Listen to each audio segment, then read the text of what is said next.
Hello and welcome to the Joinery Business Podcast. Today on the show, we have an incredibly special guest, Crees, the director of Jobman. Jobman is a fantastic piece of software for manufacturing that helps automate your factory, calculate quotes, track time, inventory, capacity planning, and much, much more. On today's episode, Bruce puts Aaron on the hot seat, asking him about his origins in software and manufacturing, what spawned the idea for Jobman, as well as his own ideas around the joinery industry and manufacturing, and what allows users to use Jobman to its full efficiency. If you have any questions about today's episode, be sure to jump on over to the Joinery Business Hub on Facebook. Now, without further ado, let's jump into today's episode.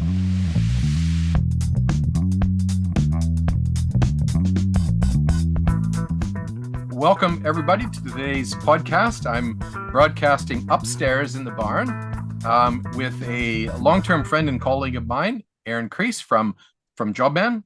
And we're going to talk today a little bit about a number of things. I'd like to get to know Aaron a little bit better, get you to get to know Aaron a little bit better. We'll probably talk a little bit about Jobman. But Aaron, maybe what I'll do is I'll be quiet for a little while. I know that's really hard for me to do, but I'll be quiet for a bit. I'll just let you kind of introduce yourself and tell us a little bit about your journey in this industry and why you're here where you are right now. Thanks, Bruce. I met Bruce many years ago at the 2018, I think, or it might have been one of the previous Awiza shows. And yeah, we had a bit of software called Jobman. It was factory management software. Through my travels, I've learned that factories were looking for a system to help them manufacture in a more profitable way. Yeah. So there's been a massive amount of learning on my behalf. And like all companies, we started out in our little office. It was actually after a show at Awiza that we were working from a home office. And it was our biggest show at 2018. My business partner and I, Ben Hitchcock, we were there in a small little stand, and we had 350 people come to our stand, which meant there was a need for our solution. So word was out a bit, but we weren't really ready to tackle the influx of demand. The flood that was coming your way. The flood that was coming our way. So yeah, we started building, much to the customers. We were very focused on listening to our clients' requests, and we were a bit reactive at that time in saying, what do we do? How do we do it? But then after hearing a lot more about what the clients were really chasing, we started building a much stronger system, more robust system to handle, the general queries that people were sending us. And then we had a really strong back end to the software. So we had the scheduling, the job tracking, the purchase ordering, Bruce, you were part of you're instrumental in our capacity planning. And we had to constantly look at ourselves and think, how can we do this better? Yeah. So we had other industry bodies and CAD/CAM people talking to us. And we built the front end to the software, which allowed us to quote faster and build really strong foundations around, how customers can quote and track real time if those quotes are profitable. Yeah. So then we realized we had an end-to-end system for manufacturing, and we integrated with CAD/CAM packages, accounting packages like Xero, MyOb, and all the CAD/CAM ones. All of our clients use that. So all those different flavors, and also cloud storage solutions. So we, and it was always in the cloud. So that was a great point for us to start from with an ERP. We weren't trying to take like a bit of software that we programmed in Excel or Access or something like that and then convert it to the cloud. We started off in the cloud, and the guys, my business partner at the time, he was just this, wizard when it came to writing software for the cloud. And that allowed us to keep growing with the technologies that emerged at the time. So back then, 2009, there wasn't a thing as a smartphone. Tablets weren't a thing. Capacitive touch screens were, just starting to emerge. Wi-Fi, no one had heard of Wi-Fi at that point, really, in the manufacturing sector. So all these emerging technologies really came to support what we're about. And now, capturing data from every aspect of your business and recording it in the correct place being the cloud allows for everyone to continually grow and improve. Aaron, something that occurs to me is people might know you as the Jobman guy or someone that represents Jobman, because it really is a passion of yours. But what they might not know about is your previous time before Jobman. So you've been in this industry for quite a while, haven't you? Tell us a little bit about your past experience. What makes you a true expert in this industry, particularly when you're talking about software that works with a joinery or cabinet making business. You have to know what those businesses are all about. Really, you have to have lived it and experienced it. So tell us a little bit about your past experience there. Yes. So I'm a cabinet maker by trade. Like a lot of cabinet makers, I wanted to get off the tools. I thought there must be a smarter way to doing this. So I became a cabinet making lecturer at TAFE, and I was just thrown into the world of computers, so I had to learn how to switch one on. And then up on the wall, there was this a big image of a kitchen that was done in 3D. And right at that point, I was teaching AutoCAD, which was very 2D, two-dimensional. Yeah. I thought, what is this 3D kitchen I'm looking at? Like, it was no color. It was just, the old cabinetware that a lot of people. Yeah, it's a wireframe thing. I thought, wow, I can sell kitchens. I'm going to become this CAD CAM designer. So I ended up buying Cabinet Vision, and then I thought, well, how do I learn more about this software? And I called the salesman at the time, and a quick conversation, and I picked up a job repping for him, being the integrator. So yeah, that literally turned into, through a lot of other little stories, I was integrating some big cabinet makers into Cabinet Vision. Yep. And then the opportunity came up because it was working so well, meeting a guy called Ray Johns, and literally we started an app store that supported Cabinet Vision, and word spread. We got into about 2,500 companies around the globe through our app store. Wow. But the big success was really being able to go to clients. So I was flying around Australia. One year I flew 50 times, going and integrating these packages that solved the constraint that people were having at the time, which was getting Cabinet Vision set up and working with all of their different hardware requirements.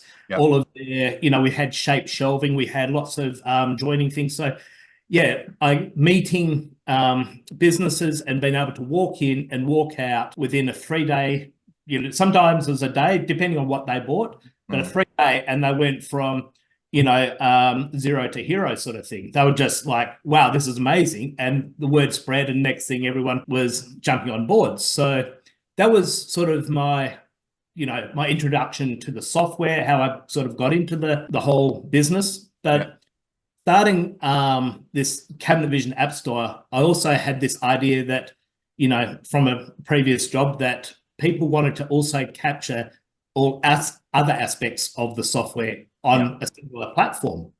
And that started solving some real world constraints when the owner of the business had his, the data at his fingertips and was able to solve massive issues with, no, that wasn't us, that was solved, this was the answer, and bang, he was no longer culpable for, $3,000 worth of stone bench tops because the data was there at his fingertips, and it just kept saving his ass literally. Every day. The big thing about working for this company is I learned about a well-documented theory called the theory of constraints. And that was sort of a bit foundational in reading those books and really understanding that, a company is only as strong as its weakest link. So that really hit home with me. And it's funny how some things hit home with yourself and different people in different disciplines. The truth really hits them, and they just really try to provide a service for the industry so that, we can sort of have a rising tide lifts all boats type mentality. It's so true, isn't it? Like, solving the actual problems in the business is different to what most people in the industry think. Like, it's, well, if we just build cabinets faster, we'll be fine. And really, that's not really going to solve much of anything, right? It's, you're probably doing the wrong kitchen at the wrong time, or the job isn't ready yet anyway, or material was ordered wrong, or drawn wrong. There's far more to this than, to just that, or, maybe you're working with someone that you shouldn't be working with. So, going up a level or two is really where the problems get solved, right? I remember in my early days, something was said to me, you'll never solve a problem at the level that it was created at. So you've been on a very similar journey to me, where we've got to elevate our own learning and knowledge, not because we want to be better than anyone, but because we truly want to help people in this industry solve problems. And the only way we can do that is to gain a higher level of knowledge and then bring it to the industry. Exactly right. And it has been a learning journey. I mean, when we had a conversation many years ago, and what I've learned in my time about manufacturing, and also being able to respond to new technologies, has really been a game changer for what services we're able to apply, developments we're able to embrace, and has made a massive change for our clients. We've seen massive success stories, and some of them we don't do a lot of actively going out there and trying to chase up client success stories. It's just been one of those things that we're focusing on. Get the next product out, because the clients are so hungry for development. We've got a couple of success stories that we've videoed and stuff like that, but it's really been about, head down and try and get the solutions out there and constantly evolve ourselves so that we can be there for our clients to protect their data, because that's what it's really about. The cost of the software is minuscule to what the paybacks and the problems it actually solves within the business. So that is what most of our clients will agree in hindsight, that, and it doesn't matter whether it's CAD/CAM software or anything. As soon as they embrace a bit of technology and get it embedded, it pays back. So it's one of those funny conversations I've had over the years too, because I've had a similar experience working for Planet in Canada and seeing people implement, the CAD/CAM solution, cabinet vision and the full integration with the machine, and just the software surrounding all of that. That really does one thing, right? It draws a kitchen and sends it to a machine. And, the cost of that is, there's a return for sure. But the cost of that type of software is often similar to, ERP software like yours. But what your software does is like 20 high level things rather than just one thing. So it often baffles me why there's any question around the cost of a program like Jobman at all. Because, when you look at the comparison between, a CAD/CAM solution and Jobman, they can be similar in many cases, but the value of an ERP solution is off the charts, comparatively speaking, right? It is an interesting conversation around that value. Always. And the people that have been there and done it before, we've sold many copies of Jobman to people that have implemented ERPs, and they just go, and they might have run an oil company, and because of COVID or something like that, they've said, okay, I've got to do something local, and thought, how can they run a business, and what knowledge can they apply to another industry that could give them some big wins? And the first thing they do before they go and buy a CNC or a CAD/CAM software, they say, what's your ERP? And what's going to run the business? Yeah. Running the business. I want to see the data. I want to see your pain points. I want to see which staff need to go, sort of thing. And an ERP is, I think, all about building better business culture.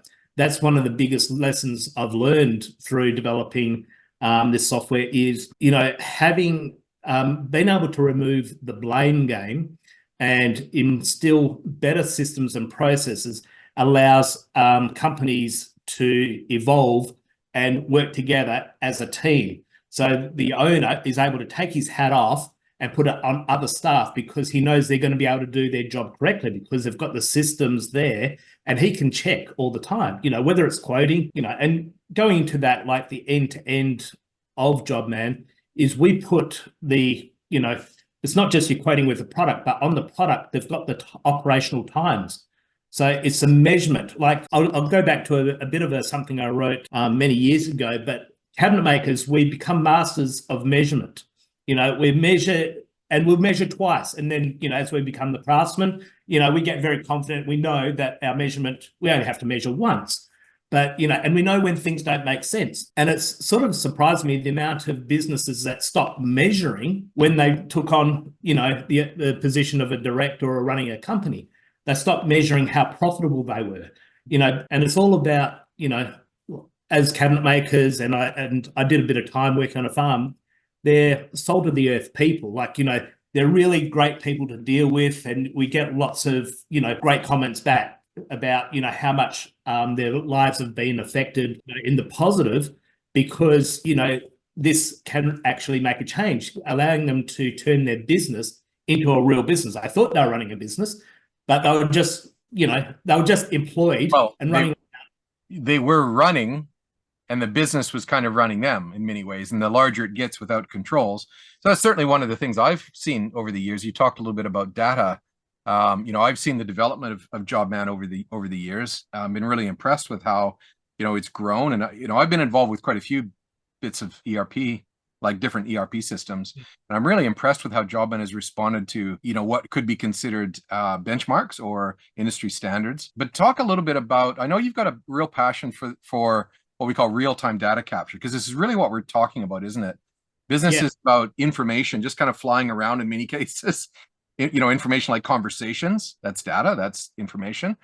And what we're really trying to do is we're trying to capture and corral all that information, put it into a system where anybody can get it and use it whenever they need it, right? So when we have that data being captured in real time, no human needs to do anything else, because as they're doing their job, such as logging in and logging out of a job, we can then get a comparison between what hours did we quote and what hours did they take, or how is this job progressing, right? If it's 50% complete and it should be 80% complete, well, there's a red flag that should come up because, in real time, we're tracking this. So tell us a little bit about your thoughts behind real-time data capture, and how that's affected, how you're doing what you're doing right now. Yeah, cheers, Bruce. It's because of emerging technologies, and the technology's right there, and everyone loves being on their phone. I'm trying to be off it less, but it's something that people can integrate with and start using. And when you've got software that can be used in the business, it allows for instantaneous collection and processing of data as it occurs. You've got your traditional methods that involve delays in data entry, analysis. Real-time data capture provides immediate insights into ongoing processes, allowing for timely decision-making. Yeah. Little story. This is before the Jobman days, I was thinking about it, but there was a local cabinet maker, and on the factory floor, they had this big whiteboard, and it was a Friday morning, and the guy's there, and he's rubbing all this information off, and the whiteboard was just capturing all the issues as they happened during the week. I go, oh, yeah, cool. We kind of need that. Well, you're solving these problems. But the funny thing is, I said, so where does this data go? So he goes, I don't know. So anyway, I go and ask the boss, and he goes, he'd forgot that process had started. But the guy that had left 6 months prior was meant to take a photo on the Thursday afternoon and send him a photo of all these issues. For 6 months, they're just taking photos of nothing, and there's nothing captured, there's nothing stored, so there's a lot of stories about that type of thing where, whiteboards, we need to make the information right from as soon as the client rings and makes a call, there is data that needs to be captured. Yeah. How do you turn that? Like that person that's taking calls, can you turn her time into something that's valuable? Like, how can you engage that client? So what would you like quoted? And, what are you looking at? And have you got a budget? And, are you available? There's so many real-time questions that we can ask clients to start engaging them.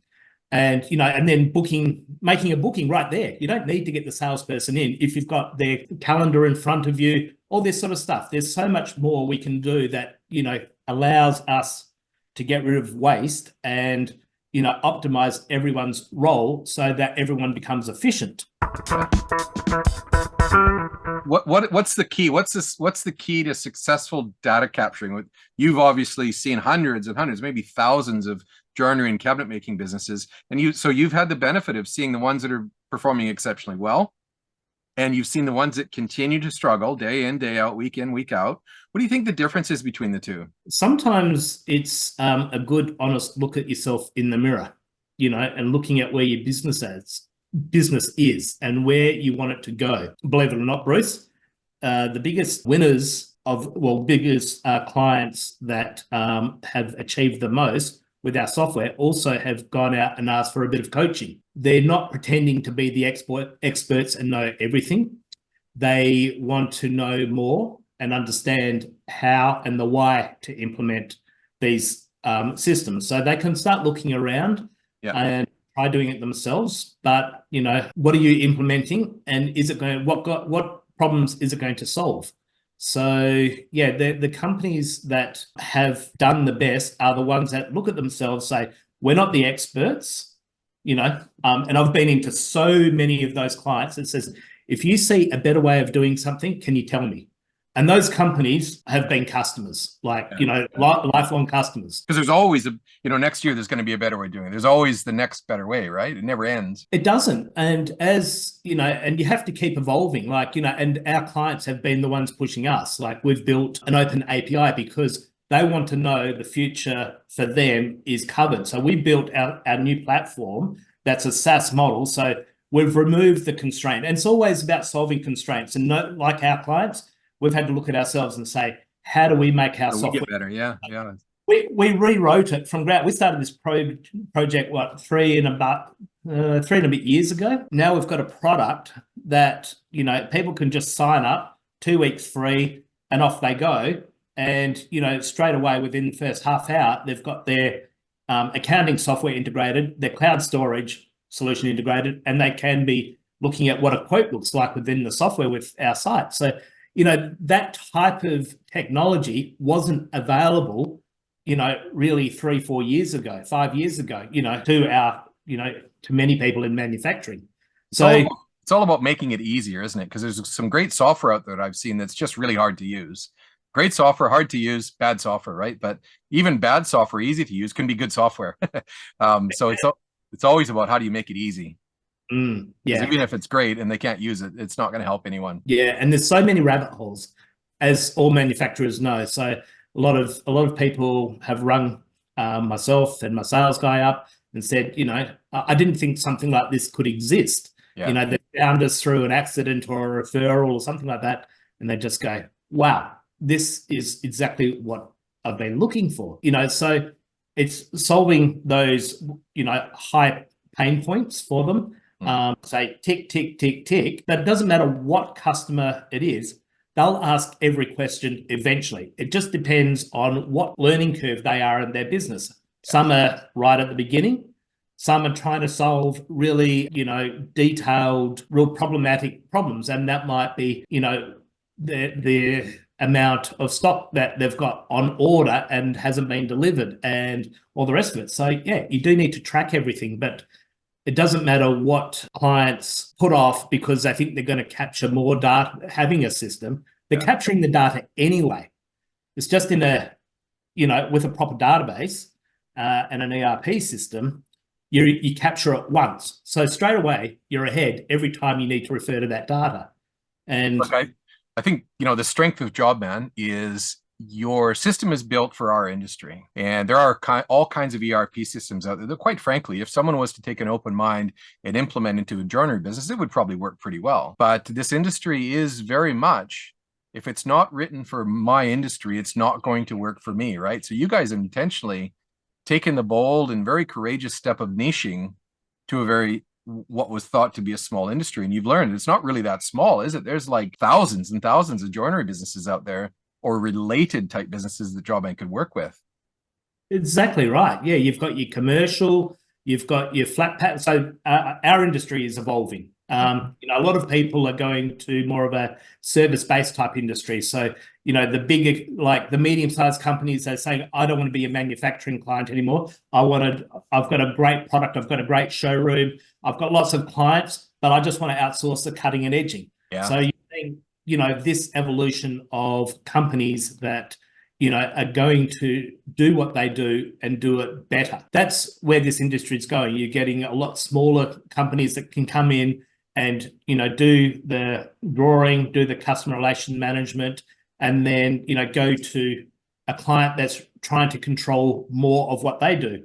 But It doesn't matter what type of business you are, whether you're a flat pack, whether you're high-end commercial, residential, builder, all the rest of it, you still got to meet goals, and those goals have to be put somewhere so that you're still manufacturing no matter what. Yeah, it's still manufacturing's manufacturing, and the good thing about it is transparent across a lot of types of manufacturing. But yeah, it's quite easy. It's just the workflow that you engage and how many steps that you do and don't want to do through a process. Like, some people go, yes, this is going to get outsourced, and we're going to outsource this to, spray painting, or this is going to go and get stone benchtops, so that, whether you manufacture in-house or you outsource, the system has to be able to adapt with you and give you the feedback to show, we're manufacturing on time, taking in all the data points that we've built up along the way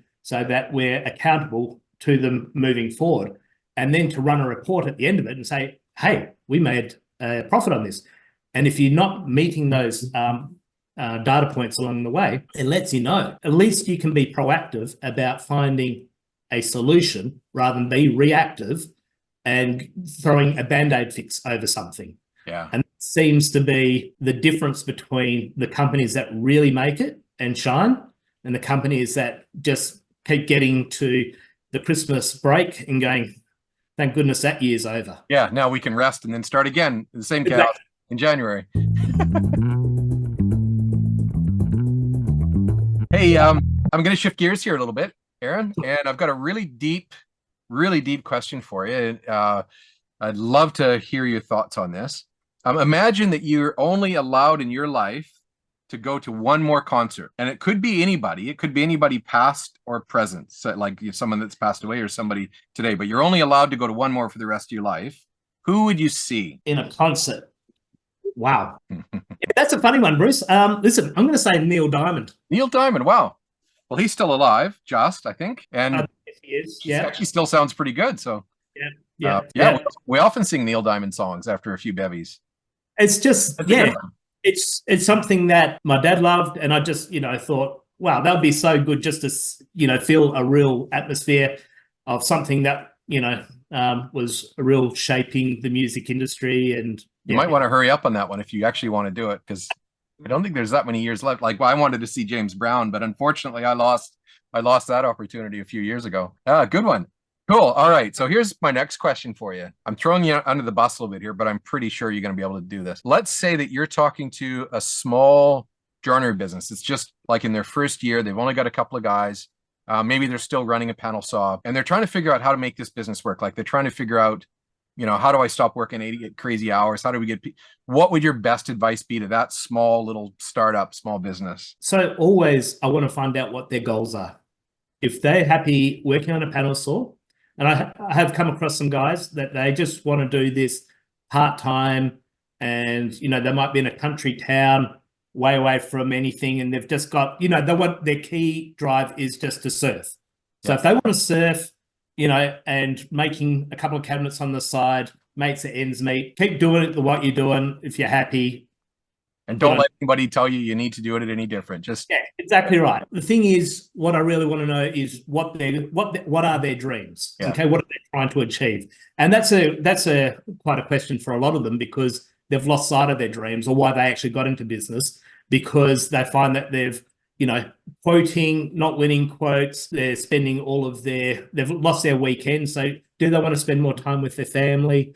Do they want to have a better relationship with their staff? There's a lot of questions there that you're probably much better at asking than myself. I try not to get into all that side of things, but seeing you asked, so the thing is, what is going to give them their time back? And, and how are they going to understand as their business grows? Are their problems going to grow with them, or are they going to resolve their problems so that they can grow profitably? And it's really about, we can demonstrate quite quickly and easily that if you can quote accurately and show that quote is you're quoting profitably, then you're going to sleep much better at night. And our software allows you to requote, like most of the time a requote is, what does this look like with better quality bench tops, or what's it look like with painted doors rather than pre-finished board, or whatever. But, that's what we've integrated into our software, so they can go click, bang, and send the quote straight back out to them, so they haven't had to sit down and lose another 3 hours of redoing and estimating and working out, and they still don't know whether they're going to be able to do the job because they've got no idea about their capacities. So, I think asking the right question to the right people is what they should all be doing. So the small guys that are just starting out, follow your passion. Like, if you're happy surfing on the weekend, building a couple of cabinets or a couple of jobs during the week, be happy with that. I like it. I'm going to ask you another question. I think this is really within your wheelhouse. Because I remember years ago, you had created a spreadsheet that was really quite complicated. I was always very impressed by it. And it kind of explored all of the benefits that an ERP system would bring to a business, and how do we track a return, and what are the real benefits? Because most people in this industry don't go that deep. They don't know. It's like, well, it help me build cabinets faster. That sort of conversation. If we were to help this industry know better what automating your business is, most people have bought zero accounting software, right? So they know that automating your accounting, you wouldn't dream of going back to a piece of paper and a pencil and a calculator. You wouldn't dream of it, right? You just go, okay, what software I'm going to buy, because that has to be automated. Most people that are starting out in this industry will do their research and say, okay, the first thing I need to do is buy a CNC machine. And with that comes the drawing software, because we need to automate that process. So automation is already bought into at the task level. Yeah. But most people have a hard time understanding at the business level what automation means and the impact it has. What are maybe 2 or 3 major impacts automating at the business level will give a business? So you started leading to this right at the beginning of this podcast, and it's about the process in which you implement different technologies, and that has been quite the problem that is created with technology. Is they come in and go, and it's a reactive approach. Like, they haven't said, okay, I need to get my business from here, where it's currently at, to here. What are the steps to take, and what does that actually look like when it's all implemented? And if they took that approach, rather than go, oh, I need CAD software because I need to draft quicker. Oh, I need a CNC because everyone else has got one, and they need to drill faster and cut faster and edge faster and all the rest of it.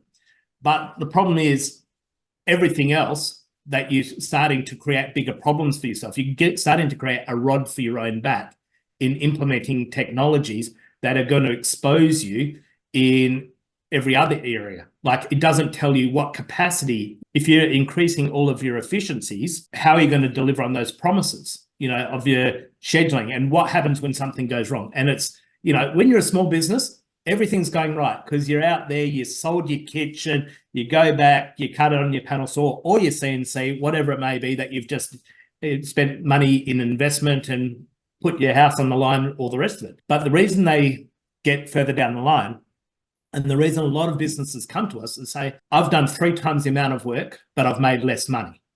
And that is probably 80%. Okay. So I think what you're saying here is, the first point you're making is, if a business owner is saying, I'm working 80 hours a week and I need to find a solution, potentially automating the business process could cut back the hours, because that automation is going to be done and the human doesn't need to do it now. There's also some very specific tangibles that I think are important too, right? Like payroll, for example. Simple stuff that businesses take hours and hours and hours to do can be tangibly automated. And then that person that was doing it before, a lot of people were, oh, it's just going to take my job away. Well, no, really, we're going to free you up to do the more important things that only humans can do. And it's not like bookkeepers and accountants went away when automation software came into place, right? They became more valuable. Yeah. And everyone, it's about increasing the value of every staff member. A seemingly medium level cabinet maker, one of, I think it was my second client, they were able to shift, like, it was 3 little tiny factories right next to each other. They moved their business into a massive factory. But the accounts girl who was doing payroll and everything, she was worried about losing her 2.5 days casual time because we were going to automate that. All of a sudden, she's got all of those other things that she can do in a platform, and she's no longer having to do payroll because that's automated. She's doing the stuff that she loves. She's engaging with clients. She's, paying bills on time. The whole company had lifted several levels, and it didn't happen overnight. It happened over years.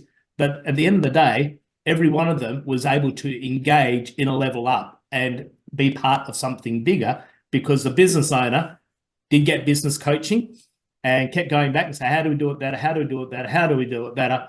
And eventually they're coming back. And I think this is going back probably 6-7 years. They said they were growing 23% profit margins consecutively for the last 3 years. So that's pretty unheard of. But that was pretty big when you get the basics right. And they were just getting the basics right. They were just tracking the jobs, but being accountable to their customers. So it sounds to me like you're saying that the right automation in a business will actually make the business itself more valuable, because the people running the business will do more valuable tasks more often, and the basic mundane tasks that a system can do, it will be doing it. So business itself becomes more valuable. Exactly right. You know, if you're going to sell your business, and a lot of people, I went to a bit of business coaching many years ago, but it's all about making your business ready for sale. You know, not that you want to sell your business, but it has to be saleable. It has to be great if you could, or even if you didn't want to have to work in it all the time, but it could run itself. You need a system for your people to be working in, don't you? You do. You don't plug, you plug people into systems. You don't plug systems into people. You know, it's you've got to have not unless you're in the Matrix. Not unless you're Matrix, yeah. We just watched that the other night, so sorry. Yeah, no, yeah. Do you want the red pill or the blue pill? That's right. I think I'm regretting which pill I took last night. Yeah, I guess if you've got a strong system that allows people to go, aha, I understand, I can do my job and I can succeed. So, you have to allow your staff to succeed in their role. If the staff member has to come into their job and ask 3 people, information so that they can do their role well, that's going to be disempowering for them. They're not going to feel like they can do their job autonomously. They're always going to feel like, oh, I'm a little bit inept. I'm not getting it. I don't understand, if they don't have the data at their fingertips. So this is the whole part of job management software, is they can access the data in real time, and they're empowered to do their job quickly and efficiently within the time allotted. So the staff morale is huge. Like, this is about building better business culture. You can build a business that's got a great culture, have beers on a Friday, don't slag everyone off, and everyone's, gets along and slaps everyone on the back. But to have a profitable business that's got a great business culture means that business has got great systems and processes. So that's been a big sort of learning curve to say, okay, what are these companies that do it well? Why don't they have problems with staff retention? If you've got staff, I actually wrote a bit of an article, and I know you've written some as well, Bruce, but if you've got staff that are constantly coming up to you, say, listen, I've got a brother or a friend or someone else that wants to, can he have a job here? It says everything about your business. It says they're not going anywhere, and they want their friends who they value. They're not going to bring, slackers to you if you trust them. They're going to bring other people. But that is solving another massive constraint, and it's getting a bit off topic, but it's the ramifications of what great systems and data capture does. It means that people can see what's actually going on in the business, regardless of their position within it. It's a bit like, I consider one of our challenges is to have business owners and their teams see their system as a tool, just like a handsaw. If you give a cabinet maker a rusty old dull handsaw and say, I want you to cut that piece of timber nice and straight and clean, you've given him a tool that she or he is completely unable to succeed.